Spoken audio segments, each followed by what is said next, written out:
All right, let's talk about something we all think we understand, something you probably check a dozen times a day: time. But what if everything we think we know about it is wrong? Today, we're going to take that concept and flip it completely upside down. So yeah, let's dive right in. So I want you to start with this question. Just really think about it. What if that clock on your wall or the numbers on your phone aren't actually measuring some universal river of time flowing from the past to the future? What if they're measuring something else, something completely different? That's the rabbit hole we're going down today. Now, before we get to the weird stuff, we have to start with the undisputed champion of modern physics for over a century, Einstein's idea of space-time. And look, this isn't some fringe theory. This is the bedrock, the absolute foundation of how we understand everything, from gravity to the stars. So what is space-time? Well, the simple version is that space and time aren't two separate things. Not at all. They're actually woven together, fused into a single four-dimensional fabric. Where you are in space is fundamentally linked to when you are in time. It's an incredibly powerful and, elegant model. And this model, man, it works. It works unbelievably well. For over 100 years, every single experiment we've been able to throw at it has just confirmed it over and over again. But, and this is a huge but, from our source material, there's a catch. Spacetime is a framework built from our perspective, the human perspective. And that little detail might just be the key. So now let's talk about where this beautiful, solid foundation starts to show a tiny, fascinating little crack. And it has everything to do with the absolute strangest thing in the entire universe: light. Okay, so here's the deep contradiction, the real mind-bender. According to Einstein's relativity, if you could somehow ride a photon, a particle of light, across the galaxy, no time would pass for you at all. The journey would be totally instantaneous. But here in our reality, we see that very same light changing constantly. It gets absorbed, it bounces off things, its frequency changes. It's clearly doing stuff. And that leads us to the central paradox. Just think about it for a second. Change is how we perceive time, right?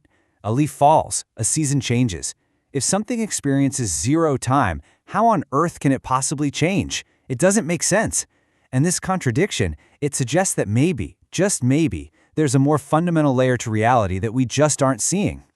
And this is where our source introduces a radical, really fascinating new concept to try and solve this puzzle. It's called machinery time.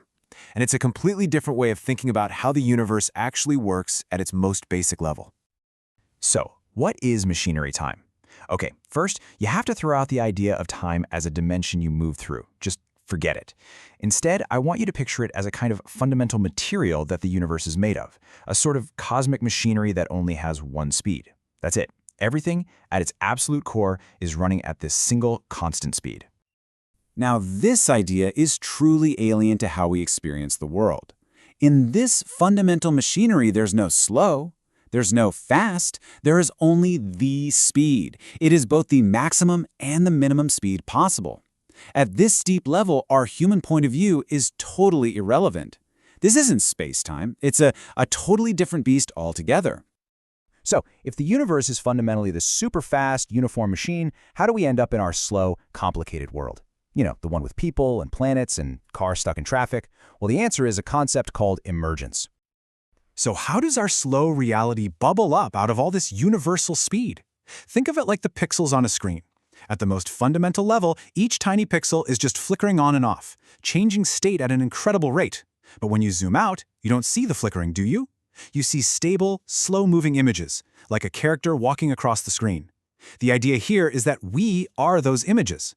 We are large-scale, stable structures that have formed out of this underlying, incredibly fast machinery. And our experience of space and time is simply the result of watching ourselves and other images move slowly relative to each other. Okay, let's pull all this together and bring it back to that clock on the wall. If our reality is just an emergent property of something deeper, then what are our clocks actually doing? So here's the crucial point. Clocks are not dipping into some universal river of time and telling you how fast it's flowing. That river might not even exist. They're doing something much more local and, frankly, much more mechanical. This is the big reveal, the line that really reframes everything. Our clocks are slowly changing space change measurers. Let that sink in for a second. A clock is just another one of those slow-moving structures, like you and me. It's a machine that's simply measuring its own rate of local change, its own space change, and we're the ones who call that measurement time. So, let's put the two ideas side by side. The standard view, the old view, is that time is a fundamental piece of the universe's fabric, and clocks measure it.